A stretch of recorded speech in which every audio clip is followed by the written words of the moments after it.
Hello tout le Hello tout le monde, monde. comment ça va? J'espère que vous allez bien. Nous, est-ce que ça va? Ça va très bien. Ça va bien? Bah ça va bien. Aujourd'hui, petite vidéo pour vous parler des passes Passe annuelles. annuel. Donc tout savoir et comment choisir son pass annuel. Nous, il faut savoir qu'on est pass annuel depuis maintenant 3-4 mois. 4 mois. 4 mois, ouais, 4 4 mois. On a choisi le Magic Plus. Celui-là.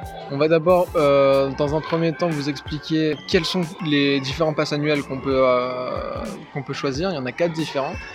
Et ensuite, on vous expliquera pourquoi on a choisi le Magic Plus. Et j'espère que ce sera une vidéo qui va vous intéresser, qui va vous aider dans votre choix de passe annuel. C'est quand même un achat qui est assez conséquent. Et surtout qu'en vrai, sur le site Disney, c'est pas hyper précis au niveau des avantages, des inconvénients, Ouais, etc. bah, disons qu'un petit complément d'information n'est jamais de trop. Ouais. Comme vous pouvez le voir, on vous affiche à l'écran, il y a 4 passes annuels différents pour Disneyland Paris. Ça commence avec le premier, le entrée de gamme qui s'appelle le Discovery. Ensuite, il y a le Magic Flex, le Magic Plus et l'Infinity. Alors on va revenir un petit peu individuellement sur chaque passe annuel et en gros qu'est-ce qu'il fait, quels sont les avantages, etc. Alors du coup, premièrement, le Discovery. Déjà, le prix. Pour chaque passe annuel, il faut savoir qu'il y a 2 modalités et ça c'est très important de le savoir. Soit tu choisis de payer chaque mois une petite somme et du coup c'est sous forme d'abonnement, t'as ton pass annuel. Soit tu payes cash, tu payes comptant directement d'un coup pour toute l'année. Et alors du coup pour ce qui est de la modalité avec un versement par mois, le Discovery est à 16 € par mois.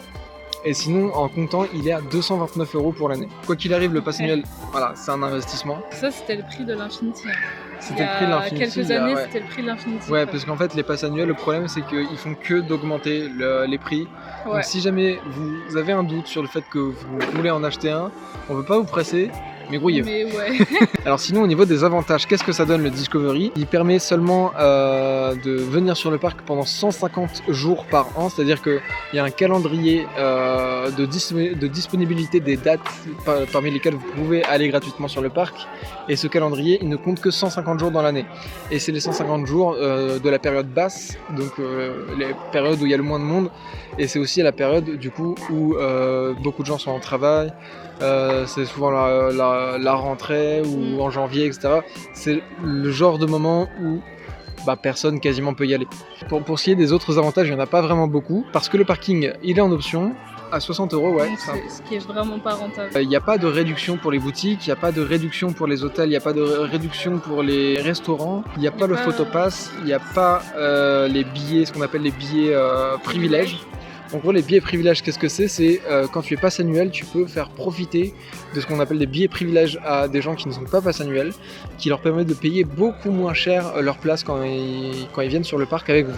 Et aussi très important, une petite notion à savoir aussi au niveau des passes annuelles, il y a quelque chose qui s'appelle les Extra Magic Hours. C'est une petite période de temps à partir de 8h30 le matin, pendant lequel tu peux rentrer sur le parc alors que le parc ouvre normalement à 9h30 et du coup c'est réservé aux passes annuelles et aux personnes qui sont dans les hôtels. Voilà, le Discovery ne vous permet pas de bénéficier des Extra Magic Hours. Donc voilà, c'est en résumé le moins rentable. Ouais. Parce que quand même 229 € pour au final ne pas pouvoir y aller tout le temps, y aller que quand c'est compliqué d'y aller et n'avoir aucun avantage. Le deuxième pass annuel, c'est donc le Magic Flex, qui est à 24 € par mois ou à 319 € en comptant, donc légèrement plus cher. Alors qu'est-ce qui vous permet celui-là? Au lieu des 150 jours par an du Discovery, il vous permet 300 jours par an, donc ce qui représente déjà beaucoup mieux en termes de disponibilité. C'est le double. Et il reste plus que 65 jours pour faire l'année complète. Donc voilà, c'est toujours un peu délicat, mais beaucoup moins qu'avec le Discovery. Au niveau des avantages, le parking est compris, donc ça c'est une très bonne chose. Vous avez 10% de réduction dans toutes les boutiques de Disneyland Paris. Vous avez possibilité d'avoir potentiellement des promotions, des offres pour les hôtels Disneyland Paris en contactant le centre. Le photopass n'est pas compris, mais il est en option pour 65 € seulement, alors que le photopass il est à ce prix-là de base. Pour des photos qui sont en digital, ce que je trouve un peu triste en vrai. Vous avez 10% de réduction dans les restaurants, dans la plupart des restaurants, pas dans les snacks, etc. Et vous ne profitez pas des Extra Magic Hours. En résumé, c'est mieux que c'est beaucoup plus avantageux que le Discovery. Troisième pass annuel qui s'appelle le Magic Plus, qui est celui qu'on a. Bien, le Magic Plus, du coup qui est à 29 € par mois ou 369 € en comptant, donc qui est largement plus cher quand même. Ouais, qui est quand même assez cher, mais... Donc ouais, c'est quand même un bon investissement. Alors le Magic Plus, qu'est-ce qu'il vous propose comme avantage? Il vous propose 350 jours par an, ce qui est déjà nettement mieux. En fait, 350 jours par an, qu'est-ce que ça représente? Ça représente sur le calendrier quasiment toute l'année, sauf les 2 semaines d'Halloween, les 2 semaines de Noël. Ouais, en fait, en gros, pendant les grosses périodes de fête. Voilà. Genre le 25 décembre, on peut pas venir, et Halloween non plus. Et quelques jours en moins aussi, mais je sais plus exactement quand, mais en gros, nous c'est celui qu'on a, et en fait, basiquement, quand on veut y aller, on y va. Ouais, c'est ça. En fait, on a quasiment pas de restrictions. Quels sont les autres avantages déjà? Comme le Magic Flex, du coup, le parking est inclus. Il y a 10% à la boutique. Vous pouvez avoir des promotions sur les hôtels Disney en contactant la centrale de réservation. Le Photopass. Alors oui, j'ai pas expliqué pour ceux qui savent pas ce que c'est le Photopass. Il y a certaines attractions dans lesquelles vous êtes pris en photo pendant l'attraction. En fait, sur Disneyland Paris, il y a le Photopass. Tu payes ce prix-là et vous obtenez toutes les photos de toutes vos attractions en digital. Voilà, une fois que vous avez payé ça. Il y a également, c'est quand même sympa. Il y a également les photos avec les personnages. Également les photos avec les personnages, ouais, que vous pouvez prendre sur les points de meeting avec les personnages. Et du coup, avec le Magic Plus, il est en option pour 59 €, ce qui est quand même nettement moins cher que son prix de base. Mais ça reste quand même cher. Pas mal. Il y a 10% sur les restaurants, donc ça change pas, mais ça fait quand même plaisir. Mais c'est pas tous les restaurants, encore une fois. Et attention, grosse nouveauté par rapport à ce pass annuel, c'est qu'il y a possibilité d'avoir des billets privilèges. Donc comme j'expliquais, vous pouvez inviter des gens qui ne sont pas pass annuels à venir avec vous sur le parc pour seulement 47 € en basse saison et 66 € en haute saison, ce qui représente... Qui est très peu comparé au prix voilà. du parc. Surtout, même si la haute saison elle est à 66, généralement c'est quoi? C'est autour de 100... C'est 120. La haute saison c'est 120. Ouais, un truc comme ça. Et là vous payez que 66 pour inviter quelqu'un. Enfin c'est quelqu'un qui paye. Ouais. C'est très très cool si vous voulez inviter votre famille ou vos amis à venir sur le parc avec vous alors qu'ils n'ont pas trop les moyens. Et surtout le mieux c'est qu'ils peuvent venir au Magic Awards. Et ils peuvent venir du coup aux Extra Magic Hour, et j'y viens. Le Magic Plus est le premier pass annuel qui permet du coup d'obtenir les Extra Magic Hour. Donc il n'y a que le Magic Plus et le Infinity qu'on va voir juste après. Donc vous pouvez venir à partir de 8h30 profiter de quelques attractions, il n'y a pas toutes qui sont ouvertes. Mais pas mal, enfin les plus intéressantes sont ouvertes. Les plus importantes sont ouvertes et du coup c'est un vrai plaisir parce que vous faites Crush à 10 minutes au lieu de 1h30. Enfin, voilà, ce genre de choses. Et enfin, attention, dernier pass annuel pour la fin de la vidéo. Le Infinity, le plus cher des 4, mais aussi le plus avantageux. Il est à 40 € par mois, donc c'est nettement plus cher quand même. Il est à 500 €, enfin 499 en comptant. Quels sont les avantages de l'Infinity? Pourquoi est-il si cher? Il vous propose du coup 365 jours dans l'année. Donc tous les jours dans l'année. Voilà, toute l'année. Le parking est offert. Au lieu des 10% pour la boutique, il y a 20% pour les boutiques Disneyland Paris. Pardonnez-nous, on a été interrompu par un spectacle de danse parce qu'on est au Vidéopolis, ainsi que par la parade parce qu'il était 14h45. Voilà. Désolé. Au niveau des billets privilèges, du coup, c'est un petit peu plus rentable, un petit peu plus intéressant que pour le Magic Plus. Parce qu'en basse saison, du coup, c'est à 42 € au lieu de 47. Et en haute saison, c'est à tes souhaits, c'est à 61 € au lieu de 66. Et de la même manière que pour le Magic Plus, les Extra Magic Hour, donc les moments de magie en plus, sont disponibles. Voilà, ça c'est pour un petit peu les topos. Ouais. Et il y a d'autres détails sur le Infinity aussi. Pour le parking, il est gratuit, mais en plus, il y a une partie réservée au Pass Infinity. Il y a une rangée dans le parking qui est la plus près de l'entrée du parc. Ouais, qui est réservée au Infinity. Voilà. Il y a aussi pour la parade, où il y a, enfin que pour Disney Star on Parade, où il y a un coin spécial Infinity, ainsi que pour Disney Illumination et Delight. Voilà. Maintenant, alors si je dois synthétiser un petit peu les passes annuels, en gros à quoi ils servent, le Discovery c'est surtout, comme son nom l'indique, pour découvrir le parc, pour se dire je vais y aller 2-3 fois grand max et j'ai pas envie de payer 2-3 tickets vraiment. En fait c'est plus pour les gens peut-être qui habitent pas près de Disney, qui viennent de temps en temps dans l'année. Le Magic Flex, disons que c'est un peu pour plus les curieux que les véritables découvreurs. Parce qu'il y a que la réduction à la boutique quoi. Voilà, il y a quand même réduction à la boutique. Et hôtel. Et il y a quand même les 300 jours. Hein. Ça c'est intéressant, tu peux y aller assez souvent. En vrai, il est assez intéressant comme le Magic Flex. Moi, il y a un seul détail qui ferait que s'il n'y avait pas ce détail, je prendrais le Magic Flex au lieu du Magic Plus. C'est les Extra Magic Hour.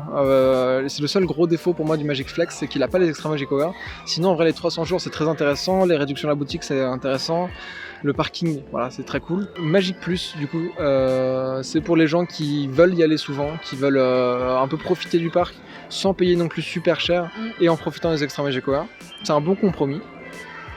Et l'Infinity, c'est un peu pour les fans de Disney qui viennent plus ou moins tout le temps, pour qui ils viennent tellement souvent que du coup les réductions aux boutiques et aux restaurants sont vraiment extrêmement rentables parce que du coup ils y vont beaucoup plus souvent. Chaque pass annuel correspond à un profil entre guillemets de guest. Donc il n'y en a pas un qui est mauvais, il n'y en a pas un qui est mieux que d'autres.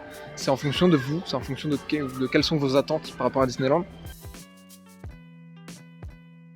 Du coup, alors nous on a pris le Magic Plus, pourquoi ? Parce que déjà il y a beaucoup de jours dans l'année qui sont disponibles et les jours qui sont pas disponibles, nous ça nous dérange pas parce que on compte pas aller à Disney de ces périodes-là. Et surtout que les réductions de restaurants, de boutiques, le photopass nous intéressait pas. Ouais, donc le photopass nous intéressait pas, donc l'Infinity nous paraissait pas forcément nécessaire, d'autant plus qu'il est vraiment à 499 € par an. Donc ça fait beaucoup. C'est pas pour notre bourse, disons. Un autre truc aussi à savoir, très important sur les passes annuels, c'est un truc un peu récent, donc il y en a qui savent pas, c'est que en fait, normalement comment ça se passe, quand vous avez un pass annuel, vous réservez votre journée et vous pouvez y aller autant de fois que vous voulez dans la journée. Il se trouve qu'il y a des journées qui sont déjà complètes, où le parc est complètement full, et à moins d'être... non, même les Infinity peuvent pas rentrer dans ces cas-là. Ah non, personne. Donc personne... en fait, que ce soit guest ou pass annuel, on doit réserver. Donc voilà, si le parc est complet, vous pouvez plus réserver, et du coup, votre journée est bloquée, et vous pouvez pas y aller, même si vous avez l'Infinity qui vous permet d'y aller tout le temps. Ouais. Ça, c'était avant. Maintenant, ce qui se passe, c'est que y a un nouveau système qui nous permet de nous mettre en liste d'attente si jamais le parc est complet. Comme ça, si jamais il y a des gens qui se désistent à la dernière minute, vous pouvez quand même prendre votre réservation et aller sur le parc. Nous, c'est ce qui nous arrive quasiment chaque semaine. En ce moment, c'est la grosse période. En ce moment, le parc est complet tout le temps. Donc, à chaque fois, on se met sur liste d'attente et même pas une demi-journée, un jour, 2 jours. Aujourd'hui, par exemple, on a mis... il n'y a même pas 2 jours, il y a moins de 2 jours. Il y a moins de 2 jours, on a demandé la liste d'attente, on a été accepté hier. Donc pour l'instant on n'a eu aucun cas où la liste d'attente a été refusée. Ouais. Donc c'est quand même très très cool. C'est-à-dire qu'avant, si c'était full, c'était mort.